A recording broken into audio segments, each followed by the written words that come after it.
여러분, 조선시대에 정말 혹독했던 정치적 격변기가 있었잖아요?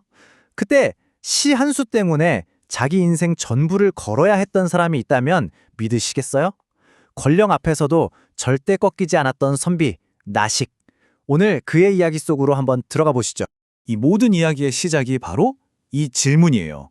아니 대체 어떻게 붓끝에서 나온 글 몇 줄이 날카로운 칼이 돼서 돌아올 수 있었을까요? 오늘 저희랑 같이 그 비극적이면서도 정말 숭고했던 여정의 답을 한번 찾아가 보시죠. 자, 그럼 먼저 이 이야기의 주인공, 혁자 나식, 과연 어떤 사람이었을까요? 한번 만나보죠.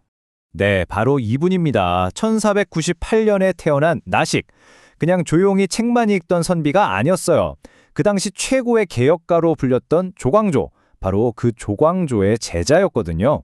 스승의 가르침대로 아는 것을 삶으로 실천하려고 노력했고, 뭐랄까 오직 진실하고 성실한 길, 그 길 하나만 보고 걸었던 사람이죠. 말 그대로 걸어다니는 원칙이었다고 할까요? 그런데 말이죠. 그렇게 올곧게 걷던 그의 길 위로 어마어마한 폭풍이 몰아치기 시작합니다. 아이러니하게도 그 폭풍을 부른 건 바로 그 자신의 글이었어요. 당시 정치 상황이 굉장히 위태로웠거든요. 이걸 보면서 나식이 외로운 배라는 시를 한 수 씁니다. 자신의 불안한 마음, 나라에 대한 우려를 빗대어 표현한 거죠. 사실 그 당시 선비들은 하고 싶은 말을 대놓고 하기보다는 이렇게 시처럼 은유적인 표현으로 자기 생각을 드러내는 게 일반적이었어요. 하지만 시대가 흉흉하면 글의 의미도 가만히 있질 못하죠. 그의 정적들이 이 시를 딱 붙잡고 들어진 거예요. 완전히 왜곡해서 나라를 걱정하는 선비의 마음을 반역의 마음으로 바꿔버린 겁니다. 이게 말이 되나요? 평범한 시 한 수가 순식간에 역모의 증거가 되어버린 거죠. 그리고 이게 결국 1545년 을사사화의 도화선이 되고 맙니다.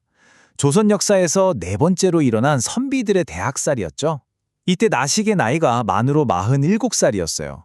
정말 평생을 원칙 하나 믿고 살아온 악자가 하루아침에 죽음의 그림자 앞에 서게 된 겁니다. 그런데 이 위기는 나식 한 사람에게서 끝나지 않았습니다.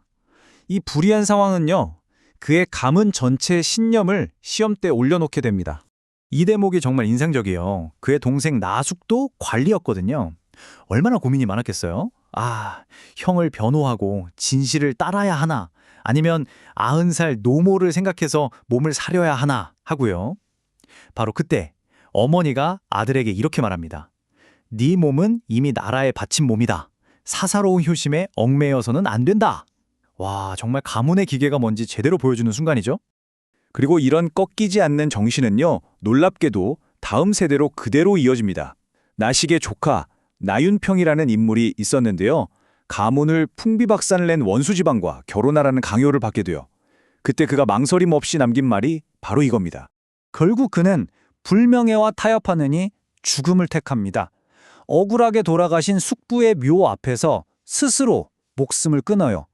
진실과 정직, 이 신념을 지키기 위한 한 가문의 선택이 얼마나 처절하고 또 강인했는지 이걸 보여주는 너무나도 가슴 아픈 장면입니다. 자, 이제 나식의 마지막 여정을 따라가 보겠습니다.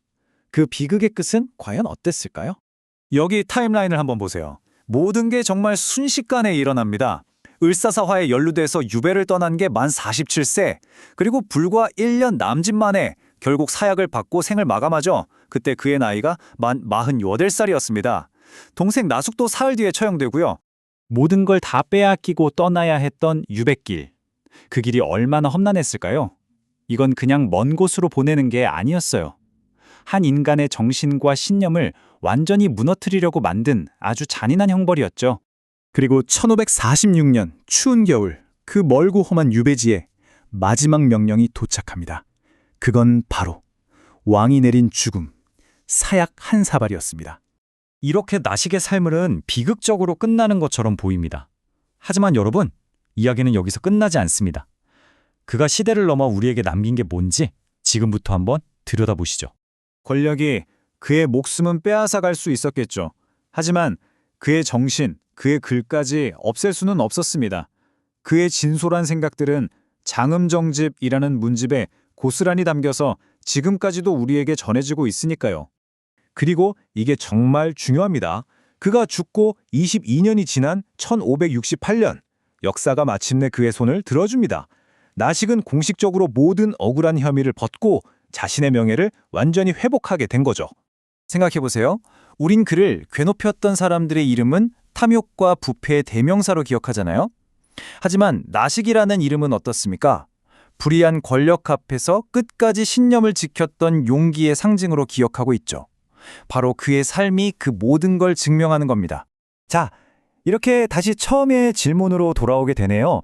가끔은 타협하는 게 지혜라고 말하는 세상이잖아요. 그런 세상에서 나식처럼 굽히지 않는 원칙을 지키며 산다는 건 우리에게 어떤 의미일까요?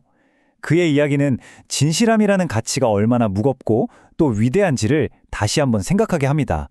그리고 우리 각자는 과연 무엇을 지키며 살아가야 할지 깊은 질문을 던져주는 것 같네요.